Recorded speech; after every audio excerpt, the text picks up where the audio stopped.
Now, Malawi has made a U-turn on the road to recovery after 3 years of drought, floods, poor crops, budget deficits, and running the country without donor budgetary support.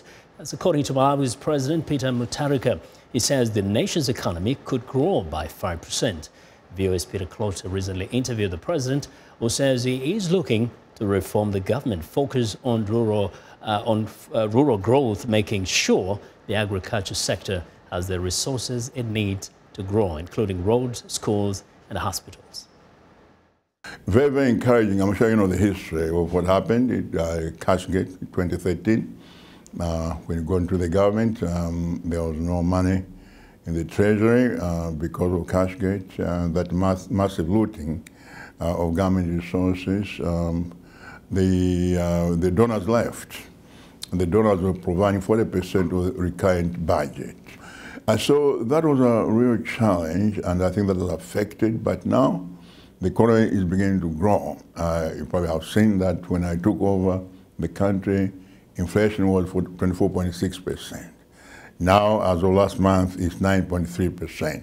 Single digit, the first time since December 2010. That's right, single digit inflation. The interest rates were about 40-something%, now down to about 24, which is so high, but much better than it has been in Malawi for the last 5 or 10 years.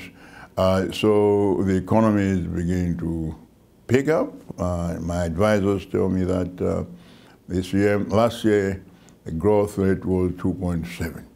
They think we should have more than 5%. So with the stringent spending cut that you put in, yeah, how effective has it been, and what would you say has been the success story of it? Yeah, I think it's been very effective. Cut back, and they try to invest in growth areas like agriculture and others, of course, education, social areas too, infrastructure, and foreign investment. So a combination of all those things. We embarked on a program of attracting foreign investment. God knows I've been everywhere. I've been to China, I've been to UK, Brussels, wherever. Where anybody could listen to me, I've been there trying to attract foreign investment, in addition to have investment forums in Malawi itself. And it has paid off. A number of companies are now coming in, both from the East and also from the West, from Japan, China, India, but also from the West, from the United Kingdom. Investing in different sectors, investing in the energy sector, health, education, agriculture, infrastructure, all across the board. Doing quite well. We want more.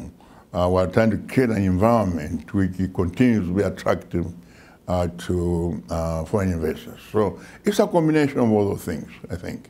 And you know, usually these investors look at the governance of the country. Indeed. Yeah, they look at the political stability in the country before they come in. Right. What would you say has been the selling point of Malawi in terms of good governance? Very good question. First of all, as you know, Malawi is very peaceful. It's one of the most peaceful countries anywhere in the world. On the peace index, I think that Malawi is number 5. And that's very important because investors, when they go to a country, they look for 2 things. They want security, or they want markets. Now, in terms of security, I've assured investors 2 types of security. They want physical security, their families, and so forth. And assure them that their kids will go to good schools.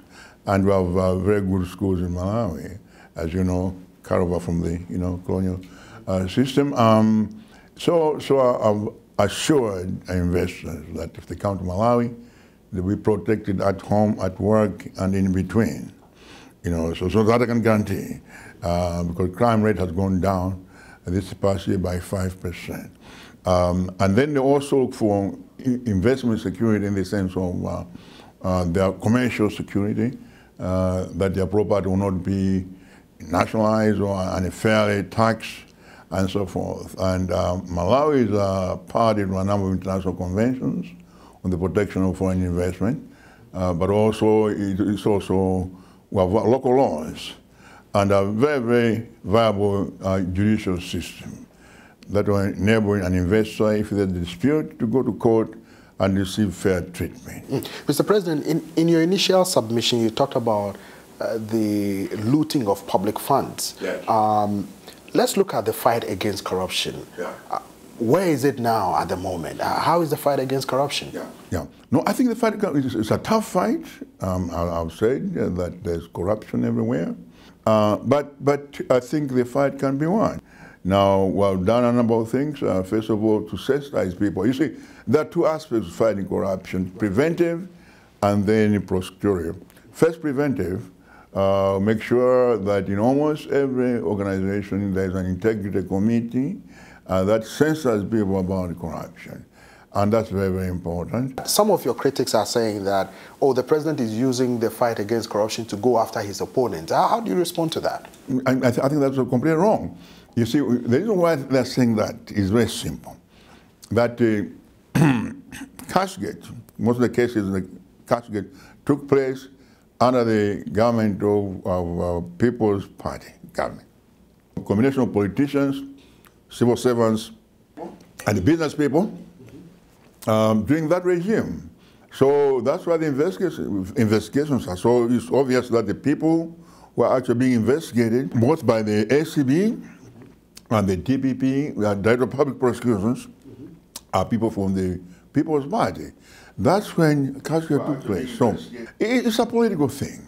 You see, the trouble is that people want you to fight corruption, but at the same time, they don't want anybody to be indicted. But you cannot fight corruption without arresting somebody.